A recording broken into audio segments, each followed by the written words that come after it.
So we are going to talk about cervix today. Cervix जो है वो anatomically अगर हम देखें तो इसमें आपके पास ना इसके दो पार्ट होते हैं। ये वाला अंदर वाला पार्ट है जो कि वेजाइना से मतलब अंदर वाला पार्ट है, that is known as endocervix. और जो ये वाला पार्ट है ना, इतना पार्ट ये वाला, ये जो वेजाइना के अंदर इनकॉर्पोरेट हो रहा है, this part is ectocervix. ये वाला एंडो सर्विक्स है और ये वाला इतना सा पार्ट जो है वो एक्टो सर्विक्स होता है।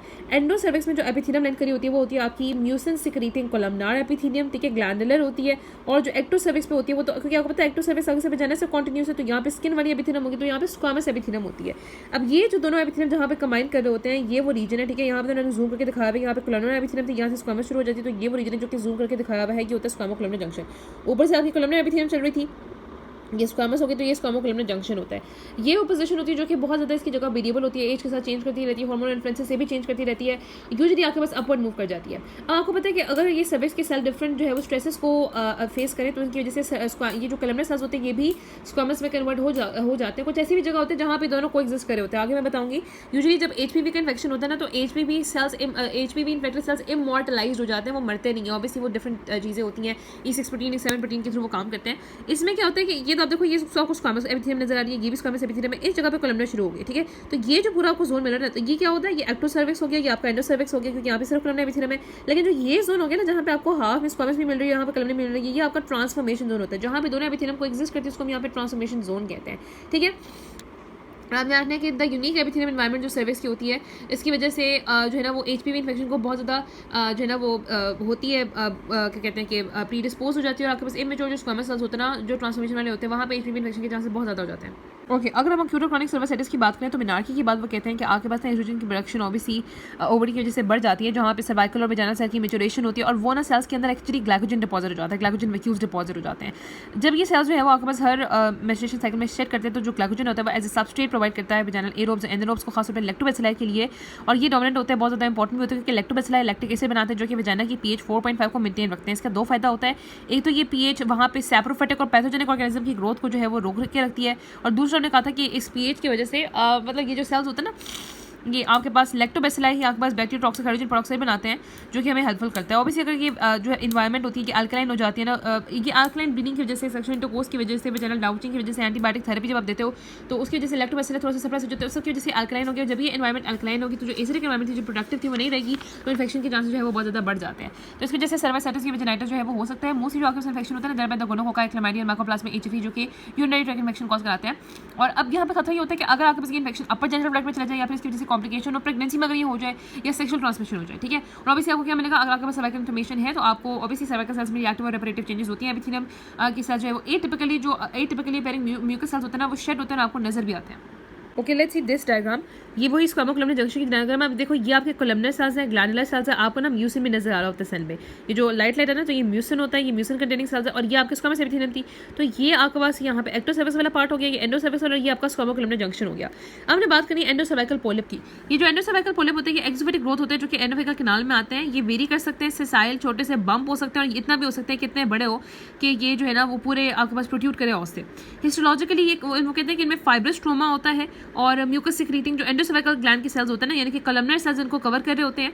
और मेन सिग्निफिकेंस यहाँ पे ये होता है कि अगर इनकी वजह से ऑब्वियसली ब्लीडिंग हो सकती है, स्पॉटिंग हो सकती है जो है ना, तो वो बहुत ज़्यादा खतरनाक आपको उसमें लगेगा कि कोई पता नहीं कौन सी खतरनाक रीजन होती है। सिंपल आप क्यूरेटेज या फिर इसको सर्जिकली एक्सरसाइज कर सकते हैं। यूजुअली ये रिप्रोडक्टिव ईयर्स में ही होते हैं। ये एंडोसर्वाइकल पोलिप है, नजर आ रहा है, इस तरह का ही होता है। ओके, अब हम बात करते हैं सर्विक्स की प्री मेलिग्नेंट और मेलिग्नेंट लीजन्स की।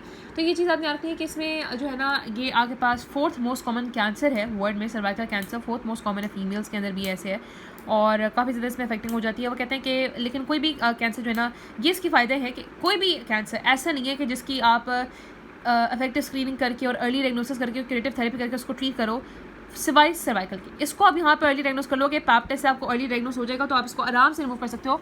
और जो है वो कहते हैं कि आपकी जो एक्सेसिबिलिटी होती है सर्विक्स की, पैप टेस्टिंग करके, विजुअल एग्जामिनेशन, कॉल्पोस्कोपी, वो सारा कुछ करके आप बहुत अच्छे से इसको टाइमली स्क्रीन करके डिटेक्ट करके, तो आप मतलब 100% क्यों कर सकते हो। इसका जो सर्वाइवल रेट अगर वो आपके पास प्री कैंसरस लीजन भी है ना, जो प्री अभी इन्वेड नहीं की, तो वो 100% क्योर हो सकती है। अब पैथोजेनेसिस में जो सबसे इंपॉर्टेंट चीज़ है ना, वो आपके पास एक ही है, और वो है ह्यूमन पेपिलोमा वायरस। जो आपके high risk human papilloma virus होते हैं, ये सबसे इंपॉर्टेंट है, ठीक है। जो डीएनए वायरसेस होते हैं ना, उनको मैंने आप हाई रिस्क कहते हो और लो रिस्क कहते हो। जो आपके वो कहते हैं 15 हाई रिस्क होते हैं, उसमें काफ़ी ज़्यादा है, HPV 16 है, 18 है, इसके अलावा कोई आई थिंक 30 31 भी है, ये काफ़ी ज़्यादा इसमें होते हैं जो कि हाई रिस्क होते हैं। आपको सबके नाम याद रखने की जरूरत नहीं है, आपको बस इतना याद पता होना चाहिए कि आपके पास 16 18, अदरवाइज 30 31 33 35 39 45 52 56 ये वाले भी होते हैं। और फिर कुछ लो रिस्क होते हैं जो कि 6 और 11 होते हैं जो कि जेनिटल वार्ड्स कॉज कराते हैं। खैर ये जो हाई रिस्क होता है ना HPV 16, ये 60% ऑफ द कैंसर्स में इन्वॉल्व होता है। 18 आपके पास 10% कैंसर में इन्वॉल्व है, जो बाकी जितनी भी टाइप है ना वो 5% कैंसर्स में इन्वॉल्व होती है। ये कहाँ कैंसर कॉज कर सकती है, जहाँ भी स्क्वामस एपिथेलियम आपके पास होती है, वेजाइना, वल्वा, पीनस, एनस, टॉन्सिल्स और ऑरोफैरिंजियल लोकेशन में भी कॉज करा सकती है। ठीक है, अच्छा अभी हमने कहा कि जो लो वाली होती है ना वो वही सेक्सुअली ट्रांसमिट होकर वार्ड्स कॉज करती है, जिसको कॉर्नेला मेटा भी कहते हैं। अब यहाँ पे कहा कि जो जेनिटल एपीवी इन्फेक्शन होता है ये बहुत कॉमन है, यूजुअली ये एसिम्प्टोमेटिक ही होता है, कोई टिश्यू चेंजेस नहीं होते, तो आप यूजुअली पैप टेस्ट करते नहीं उसके लिए। प्रेवलेंस लेकिन जो HPV की होती है वो सर्वाइकल स्मेल में जब हम चेक करते हैं तो आपको पता है कि इनके जो पीक रिजल्ट होते हैं वो आपको 20 to 24 एज में मिलते हैं, और जहाँ पे सेक्सुअल एक्टिविटी यूजुअली ज़्यादा होती है इस वजह से मिलते हैं। जितनी भी इन्फेक्शन होते हैं ना ये ट्रांजिएंट होते हैं, 50% इन्फेक्शन होते हैं जो कि 8 मंथ्स में क्लियर हो जाते हैं, और हमने कहा कि 90% होते हैं ना वो 2 ईयर्स में क्लियर होते हैं। जो duration of the infection is related to the HPV type की वो कौन सी टाइप है, ऑब्वियसली मैंने बताया ना कि जो हाई रिस्क होता है they will take longer to clear, ये होगा। अगर बस जैसे हाई रिस्क होता है उनको 13 महीने लग जाएंगे, और जो लो रिस्क होते हैं उनको 8 महीने लग जाएंगे क्लियर होते रखते। ठीक है, परसिस्टेंट अगर इन्फेक्शन रहती है तो ही मसला होता है, क्योंकि आपके पास सर्वाइकल प्री कैंसरस रीजन बनती है। जब परसिस्टेंट कैंसर रहेगा तो आपके पास कोलोरेक्टल सेल में स्ट्रेस रहेगी, और उसमें ऑब्वियसली वो मेटाप्लेजिया से सारी चीज़ें स्टार्ट होगी ना, तो मेटाप्लेजिया होना शुरू हो जाएगा। जो प्रोडक्टिव आपके पास परसिस्टेंट HPV का इन्फेक्शन होता है तो उसमें वायरल एंट्री होती है इमेच्योर बेसल एपिथेलियल सेल में। ठीक है, सबसे पहले वो जो बेसल वाले सेल्स होते हैं वहाँ पे एंटर करते हैं इमेच्योर वाले में। ऐसा सारा जो सरफेस होती है वो जिस covered with immature intact squamous epithelium such as ectocervix, vagina, vulva वगैरह, ये नॉर्मली HPV के इन्फेक्शन को रेजिस्टेंट होते हैं। ठीक है, तुमने कहा ठीक है। अच्छा अगेन वही बात आ गई कि आपके पास इसके अलावा कौन कौन सी साइट्स होती है जो कि सजेटेबल होती है, जो ट्रॉमा या रिपेयर की साइट हो। ठीक है, जहाँ पे ऑब्वियसली बेसल सेल को उसका एक्सेस बड़ा इजी हो जाए। जो इमेच्योर मेटाप्लास्टिक स्क्वामस सेल्स होते हैं स्क्वामा कोलमनर जंक्शन पे वो बड़े कॉमन होते हैं। सर्विक्स में वो कहते हैं कि रिलेटिवली जिसका है ना इमेच्योर स्क्वामस मेटाप्लास्टिक एपिथेलियम होती है वहाँ पे लार्ज साइज होता है, वो वल्नरेबल होती है HPV के इन्फेक्शन को। बाकी जो साइज होती है उसमें यहाँ पे स्क्वामा कोलमनर जंक्शन आ सकता है, और वो जो स्क्वामस सेल्स और ओरोफैरिंजियल टॉन्सिल क्लिप्स होती है वो भी हो सकती है। अगर आपके पास ओरो एनल प्रैक्टिस है तो वो भी चीज़ हो सकती है। अच्छा ये जो HPV वायरस होता है ना इसमें वो कहते हैं कि आपके पास दो चीज़ें बहुत इंपॉर्टेंट होती है, एक उससे होती है E6 प्रोटीन, दूसरी होती है E7 प्रोटीन। ठीक है, जो E6 प्रोटीन होती है उसके बाद यहाँ पे दो चीज़ें होती है, एक तो यहाँ पे होते हैं ना ये P53 जो कि ट्यूमर सप्रेसर जीन है उसको जो है वो क्या करेगी, ट्यूमर सप्रेसर जीन को इनहिबिट करेंगे तो ये काम चलेगा। ठीक है, P53 को इनहिबिट करती है। इसके अलावा जो E6 होती है ना आगे हम देखेंगे कि E6 जो है इसके अलावा आपके पास यहाँ पे होता है ठीक है ना ऑब्वियसली प्रोटीसोम को बाइंड करके जो P53 की डिग्रेडेशन कॉज करती है। दूसरा वो होता है टीलोमरेज। टीलोमरेज को जब ये बाइंड करते हैं तो टीलोमरेज एक होता है जो कि हर दफ़ा मैंने बताया था ना कि एक्चुअली ये आपके पास E6 जो होती है ना हमने कहा था वो अप रेगुलेट करती है, क्योंकि टीलोमरेज नॉर्मली क्या करा होता है आपके पास जो स्टेम सेल्स होते हैं उनके अंदर टीलोमरेज होता है, जो सेल्स नॉन डिवाइडिंग सेल्स होते हैं उनके अंदर टीलोमरेज होता है। क्योंकि टीलोमरेज क्या करता है कि जब भी आपके पास आपको पता है कि जो क्रोमोसोम की लेंथ होती है क्रिटिकल लेंथ तक पहुंचता है वो, तो उसके बाद वो फर्दर डिवाइड नहीं करता। टीलोमरेज की वजह से वो क्या होती है कि वो इस तरीके से रीअरेंजमेंट उसकी हो जाती है, दोबारा से रीअलाइनमेंट हो जाती है कि दोबारा से डिवाइड करने लग जाता है। तो ये टीलोमरेज की अप रेगुलेशन कराता है। ठीक है, E6 वाला और P53 को जो है वो इनहिबिट करता है, जबकि जो E7 होता है वो आपके पास RB जो होता है उसको प्रोटीसोम पाथवे से डिग्रेड कराता है। उसके अलावा P21 और P27 जो कि साइक्लेट बेरेन काइनेज इनहिबिटर्स पाथवे के इनहिबिटर्स होते हैं, चेक पॉइंट्स होते हैं, उनको भी इनहिबिट करेगा। चेक पॉइंट्स इनहिबिट होंगे तो ऑब्वियसली बहुत ज़्यादा ग्रोथ होगी। तो E6 और E7 प्रोटीन जो कि HPV वायरस के पास होती है, जिसमें से E7 मैंने बताया कि E6 जो है वो किस पे एक्ट करेगी P53 पे, और दूसरा आपके पास ये जो टर्ट होता है। ठीक है, और जो E7 होती है ना वो आपकी एक्ट करती है P21 और 27 पे, ये जो आपके होते हैं वो जो चेक पॉइंट्स होते हैं, और इसके अलावा वो RB पे। तो ये आपके पास सेल साइकिल जो है मतलब आपका जो है ना वो कैंसर ग्रोथ जो है वो कैंसर सेल ने करा दी।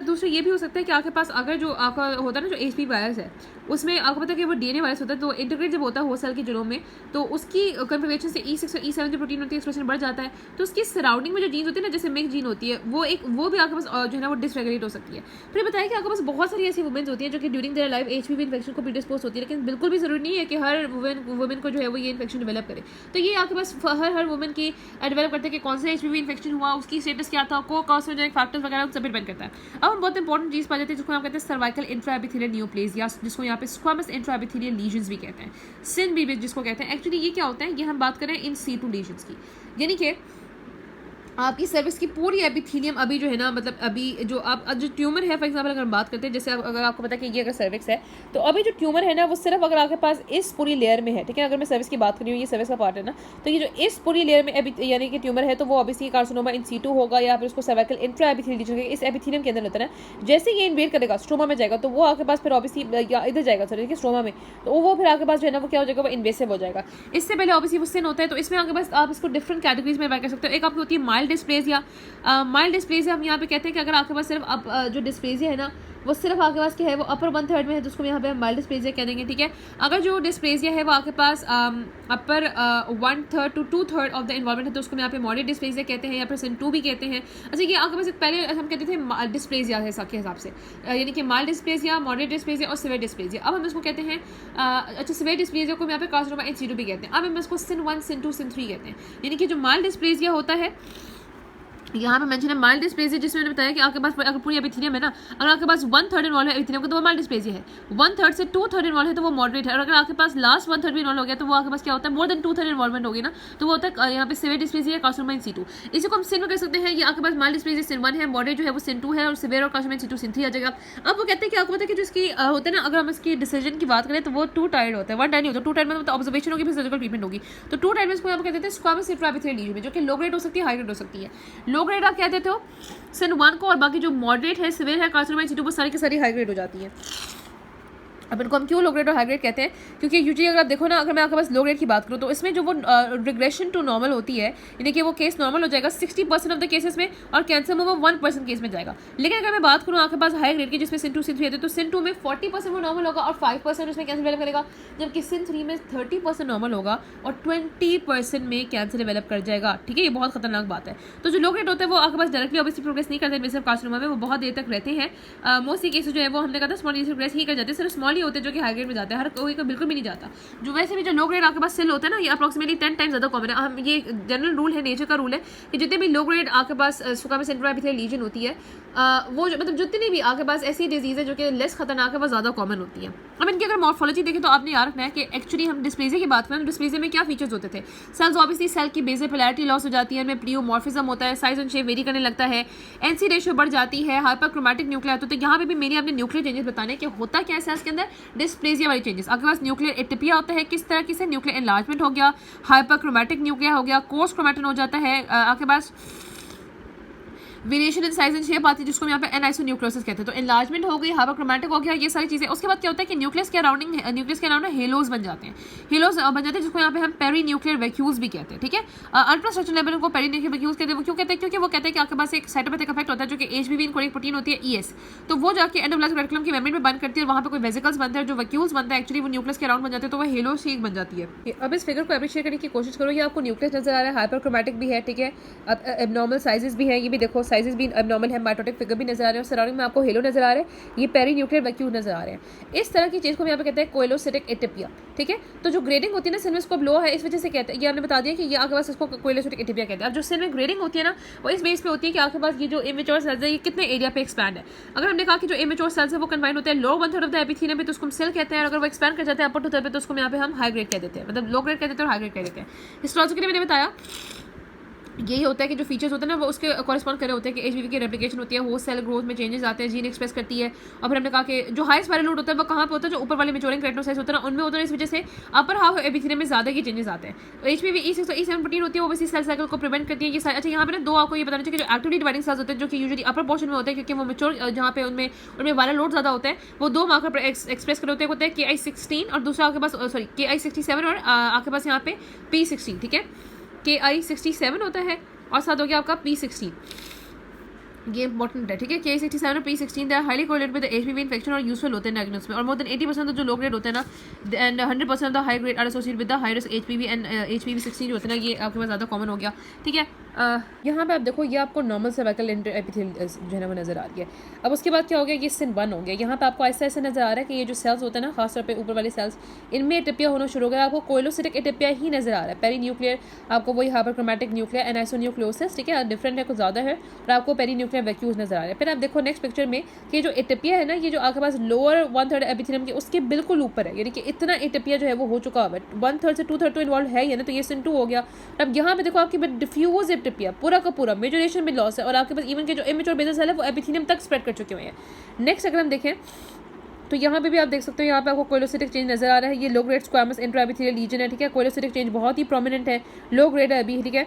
अब यहाँ पे क्या दिखाया भाई, यहाँ पे उन्होंने ना एक्चुअली HBV के DNA को देखा गया है, वायरल के DNA को देखा, और आप ये देखो कि वायरल DNA कितना कंसंट्रेट हुआ है ऊपर वाली रीजन में, ठीक है, सुपरफिशियल रीजन में। इस वजह से आपको नजर है कि ऊपर वाले जो सेल्स होते हैं वो ज़्यादा उसमें होते हैं। यहाँ पर दिखाया हुआ है कि KI16 मार्कर जो है, सॉरी 67 मार्कर, ये पिकअप किया हुआ है न्यूक्लियस ने, ब्राउन न्यूक्लियस दिखाया, और यहाँ पर दिखाया हुआ कि जो अप रेगुलेशन हुई है P16 की, वो जो है वो दिखाई हुई है। तो हमने दिखा दिया कि अब आपके पास ये जो है ना, यूजुअली आपके पास जो हाई ग्रेड होते हैं वो लो ग्रेड के बाद ही डेवलप करते हैं 20% ऑफ द टाइम, लेकिन वो कहते हैं कि 20% ऑफ टाइम ऐसा होता है कि जो हाई ग्रेड होता है ना वो आपके पास क्या हो जाए, वो खुद ब खुद हो जाए, और यूजुअली आपके पास HPV16 से एसोसिएट होता है। अब हम बात करते हैं कार्सिनोमा की, सर्वाइकल कार्सिनोमा। ये जो है ना वो most common gynaecological pregnancy, most common जो गायनेकोलॉजिकल होती है ना वो यहाँ पे आपके पास कार्सिनोमा ही होती है, ठीक है। अब ये वो कहते हैं कि यूजुअली जो इसकी जो होती है वो 45 to 50 ईयर्स होती है। इसके ना वैसे बायोमॉडल पीक होती है, कुछ 35 में होती है और उसके बाद यहाँ पे 45 to 50 में होती है बायोमॉडल पीक। इसके अलावा सर्वाइकल कार्सिनोमा में भी, क्या नाम है आपका, हॉजकिन लिम्फोमा में भी होती है। अच्छा, तो यहाँ पे ना अब कहते हैं कि जो सर्वाइकल कार्सिनोमा होता है ये दो तरह का हो सकता है। एक होता है आपका स्क्वामस सेल कार्सिनोमा, दूसरा होता है एडिनोस कार्सिनोमा, बल्कि चार तरह का होता है।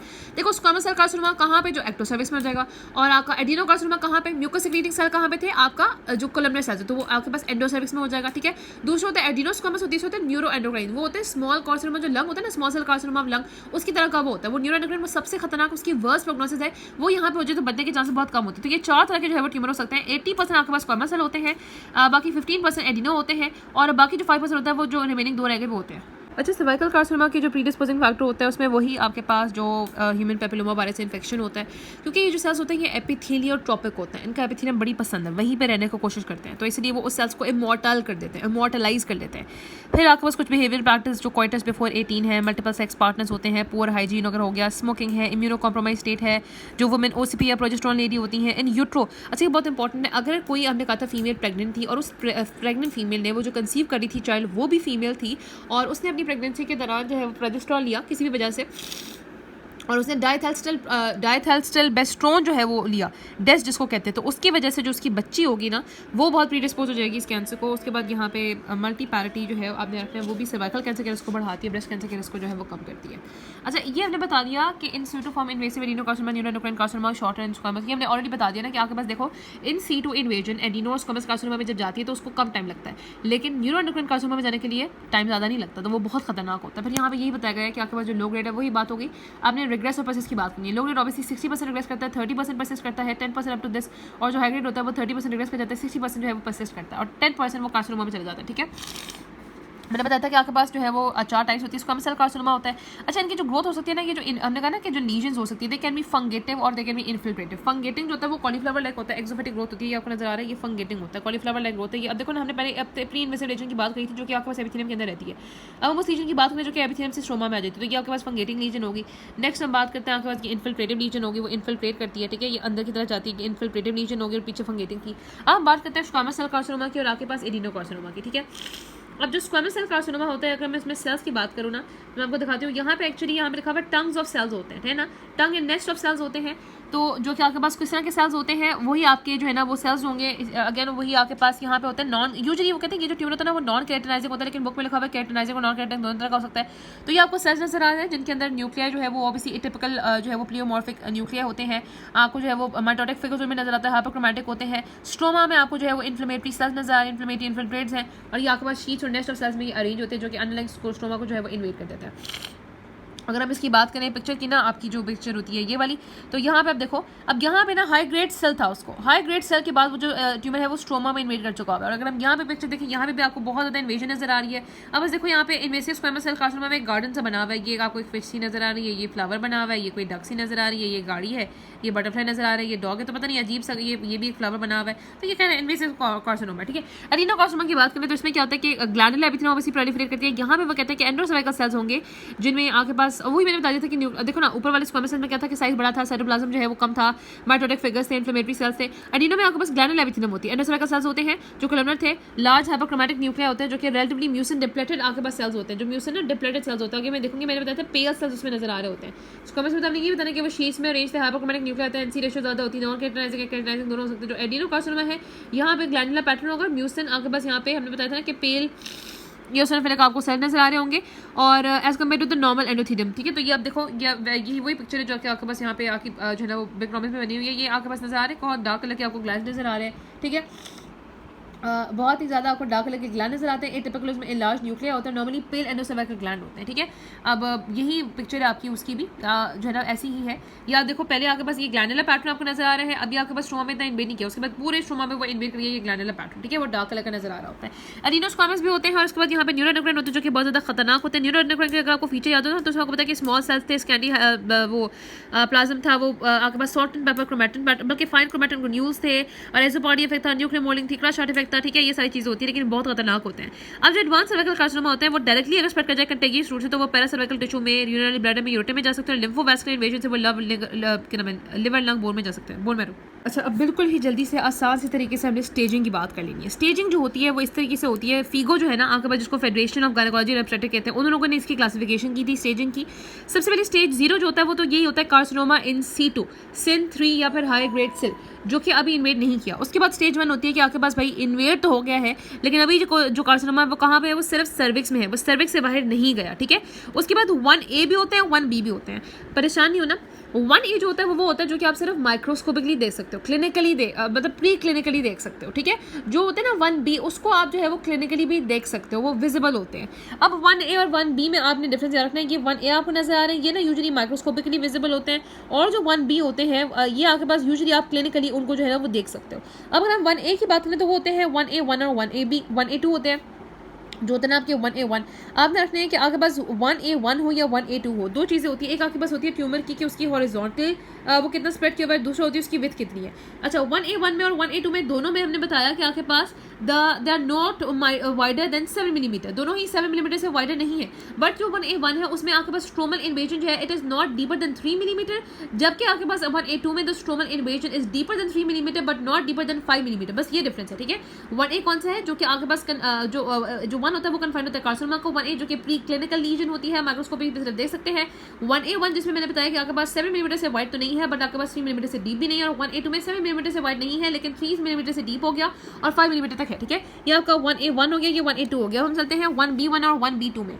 जो 1B होता है वो होता है जो कि मैंने बताया था कि जो क्लिनिकल होता है। 1B1 होता है अगर जो ट्यूमर होता है वो आपके पास चलो histologically invasive carcinoma confined to the cervix ही है यहाँ पे, और 1A2 से ज्यादा होता है। 1B1 होता है जो कि clinical lesion which is not greater than 4 centimeter, और ये वो क्लिनिकल लीजन होते हैं becomes greater than the 4 centimeter. अपना जाते हैं स्टेज 2 पे। स्टेज 2 में कहा था वो कार्सिनोमा होता है जो कि सर्विक्स से बियॉन्ड एक्सटेंड कर जाता है बट पेल्विक वॉल तक नहीं जाता। कार्सिनोमा इसमें क्या होता है कि ये विजाइना को इन्वॉल्व करता है बट लोअर 1/3 नहीं होता। हमने कहा था कि सर्विक्स से बियॉन्ड है लेकिन पेल्विक वॉल इन्वॉल्व नहीं है, और विजाइना इन्वॉल्व है लेकिन 2/3 इन्वॉल्व नहीं है। यहाँ पे देखो ये आपके पास 2 होती है, ठीक है। 2A देखो, 2B देखो। 2A में आपके पास यहाँ पे जो है ना वो lower third of vagina involve नहीं है, ना ही पेल्विक वॉल में जा रहा है। यहाँ पे भी लोअर थर्ड विजाइना इन्वॉल्व नहीं है, लेकिन 2A और 2B में क्या डिफरेंस है। 2 जो A होता है ना वो आपने याद रखना है कि 2A में आपके पास कोई भी ऑब्वियस पैरामेट्रियल इन्वॉल्वमेंट नहीं होती, जबकि 2B में पैरामेट्रियम जो होता है ना वो भी इन्वॉल्व होना शुरू हो जाती है। फिर आ जाता है स्टेज 3। अब स्टेज 3 में वो पेल्विक वॉल में भी चला जाएगा, और दूसरा ने कहा था कि वो आपकी जो है ना वो लोअर थर्ड ऑफ विजाइना में भी चला जाएगा, लेकिन रेक्टल एग्जामिनेशन पे और इवन कि वो कहते हैं कि रेक्टल एग्जामिनेशन पे कोई कैसे फ्री स्पेस है ही नहीं ट्यूमर और पेल्विक वॉल के दरमियान। और जो स्टेज 4 होती है वहाँ पे जो कार्सिनोमा होता है वो ट्रू पेल्विस की बियॉन्ड भी एक्सटेंड कर जाता है, उसमें ब्लैडर और रेक्टम का भी म्यूकोसा इन्वॉल्व हो जाता है। 3 चीज़ हो जाती है, ट्रू पेल्विस में भी एक्सटेंड कर गया, ब्लैडर रेक्टम का भी म्यूकोसा, मेटास्टेटिक डिसएमिनेशन भी होगी, ठीक है। क्लिनिकल फीचर यूजुअली अब ये आप देखो यहाँ का जो है ना वो 3 वाला होता है, जहाँ पे मैंने बताया था ना कि आपके पास लोअर थर्ड ऑफ विजाइना में भी, क्योंकि 3 में हमने ये बताया कि आपके पास पेल्विक वॉल में भी जा सकता है, लोअर थर्ड ऑफ विजाइना में भी जा सकता है।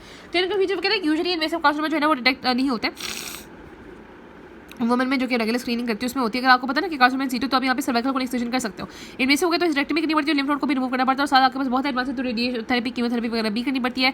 लेकिन उस टाइम पर डिपेंड करता है कि स्टेज कौन सा, हिस्टोलॉजिकल टाइप कौन सी है। स्मॉल सेल न्यूरोएंडोक्राइन है तो वो बहुत ज़्यादा खतरनाक होता है। मोस्ट कॉमनली जो फीमेल की कंप्लेंट्स होती है ना वो ये होती है कि ब्लीडिंग होती है, बहुत ज़्यादा पेन होती है, या फिर इस तरीके से फिर लिथोटमी पोजीशन में एग्जामिन करते हैं। ये चीज़ आप रखें कि मोस्टली जो आपके पास ट्यूमर्स होते हैं ना एडवांस कैंसर के ट्यूमर होते हैं उनमें जो कॉन्सिक्वेंसेज होते हैं वो होते हैं लोकल ट्यूमर इन्वेजन की वजह से, जिसमें यूट्रल ऑब्स्ट्रक्शन, पल्मोनेफ्राइटिस और यूरिमिया जिसकी वजह से डेथ हो जाती है। अब जो सर्वाइकल कैंसर स्क्रीनिंग होती है ये बहुत ज़्यादा इंपॉर्टेंट है। इसको हम यहाँ पे साइटोलॉजिकल स्क्रीनिंग भी कहते हैं, या फिर इसको हम वो भी कहते हैं आपकी जो है ना वो एक पेपेनिक्यू भी स्क्रीनिंग भी कहते हैं। इसमें आपके पास यूजुअली आप करते क्या हो, आपके पास जो इंस्ट्रूमेंट्स यूज़ होते हैं ना वो आपके पास, ये मैं आपको दिखा देती हूँ, 2 तरह के होते हैं। आपका होता है साइटोब्रश, ठीक है, और दूसरा आपका होता है यहाँ पे सर्वाइकल स्पैचुला, ठीक है। साइटोब्रश और सर्वाइकल स्पैचुला होता है, और यहाँ पे आप क्या करते हो कि आप एब्नॉर्मल सेल्स को ना शेड करते हो। एक्चुअली इसमें प्रोसीजर ये होता है कि फीमेल को लिथोटमी पोजीशन में बिठाया जाता है, आपके पास जो है ये स्पेकुलम होता है उसकी वजह से उसको वो खोला जाता है, और अंदर आपके पास यहाँ पे जो ब्रश है वो डाल दिया जाता है और उसको हम जो है ना वो एक स्पेचुला डालते हैं उसको ट्रांसफॉर्मेशन जोन में सर्कमफ्रेंशियली पे स्क्रैप करते हैं, वहाँ पे सेल्स को जो है वो स्मेयर करते हैं, उनको यहाँ पे हम स्लाइड बनाते हैं और स्लाइड में जो है ना वो उनका स्मेयर हम चेक करते हैं। आपको स्लाइड नजर आ रही है, यहाँ पे स्लाइड में हम स्मेयर चेक करते हैं। आप पैनिक यहाँ पे सीन होता है, माइक्रोस्कोपिकली उनको करते हैं। यहाँ पे ऑब्वियसली आप लो ग्रेड या हाई ग्रेड जो है ना उससे जो है वो इस केस पे आपको डिटेक्ट हो जाते हैं, आपको डिफरेंट तरह की ग्रेडिंग जो है वो नजर आ जाती है। ठीक है, मैं आप जो है ना वो बिग रॉबिन से भी देखेंगे। अच्छा, ये जो आपको नजर आते हैं ना, ये आपको नॉर्मल स्क्वामस सेल्स नजर आते हैं। ठीक है, जो आपको पैप्स में भी नजर आते हैं। ये आप देखो, ये आपको जो है वो थोड़े थोड़े एटिपिकल सेल्स नजर आने शुरू हो गए हैं। यहाँ पे जो है ना वो कोलोसिटिक जो है वो चेंजेस है। तो ये आप कह सकते हो कि जो बी वाली फिगर है वो आपके पास जो है ना वो माइल्ड लो ग्रेड सेल है। ये आपके पास जो है ना वो हाई ग्रेड सेल है, लेकिन ये आपके पास सिन 2 है। ठीक है, इसमें भी आपके पास यहाँ पे सेल्स इसमें नजर आ रहे हैं। अब जो ये वाला यहाँ पे आप देखो कि ये जो है ना सिन 3 है, बहुत हाई ग्रेड है, क्योंकि यहाँ पे न्यूक्लियस बहुत ज़्यादा, सेरेब्रम बहुत ही कम हो गया। ठीक है, ओके, लास्ट बात है, वो कहते हैं कि अगर हम यहाँ पे इसी सर्वाइकल स्क्रैप में HPV DNA भी चेक कर सकते हैं, लेकिन उसकी सेंसिटिविटी ज़्यादा होती है, लेकिन स्पेसिफिसिटी नहीं होती। 30 ईयर से ओल्डर वुमेन में ही करते हैं, लो वुमेन में करने का कोई फायदा नहीं होता, क्योंकि लो वुमेन में इन्फेक्शन तो होते ही होते हैं। यूजुअली आप पैप स्क्रीनिंग स्टार्ट करनी चाहिए 21 ईयर्स ऑफ एज में, regardless of the sexual activity. ठीक है, 21 ईयर्स से स्टार्ट करके और हर 3 साल बाद होनी चाहिए। फिर 30 ईयर्स ऑफ एज आ जाए तो वो कहते हैं कि आपके पास आपने हर 5 साल बाद करनी है। 35, 40, 45, 50, 55, 60, 65 के बाद वो यूजुअली नहीं करते, इसके बाद कैंसर होना बहुत कॉमन है। लेकिन वो कहते हैं कि अगर फॉर एग्जाम्पल कोई फीमेल है जिनमें जो है ना वो हाई रिस्क HPV DNA जो है वो हमें सर्वाइकल साइटोलॉजी में मिल गया, तो फिर आप यहाँ पे 6 to 12 मंथ्स के बाद रिपीट करोगे। पैप टेस्ट के बाद वो कहते हैं आप कॉल्पोस्कोपिक एग्जामिनेशन करते हो, जो कि सर्वाइकल वजाना को जो है वो देखा जाता है, मैग्नीफाइंग ग्लास इसको देखा जाता है, इस तरह हम डाल देते हैं। तो जब नॉर्मल एपिथेलियम होती है वो हाईलाइट हो जाती है, जिसको यहाँ पे एसिडो वाइट एरियाज कहते हैं। और बायोप्सी पे कन्वर्ट कर सकते हैं। अगर लो ग्रेड सेल है तो हम यहाँ पे लोकल एब्लेशन कर सकते हैं या क्रायोथेरेपी कर सकते हैं। हाई ग्रेड तो यहाँ पे उसको हम सर्वाइकल कोलोनाइजेशन या सुपरफिशियल एक्सिजन करते हैं।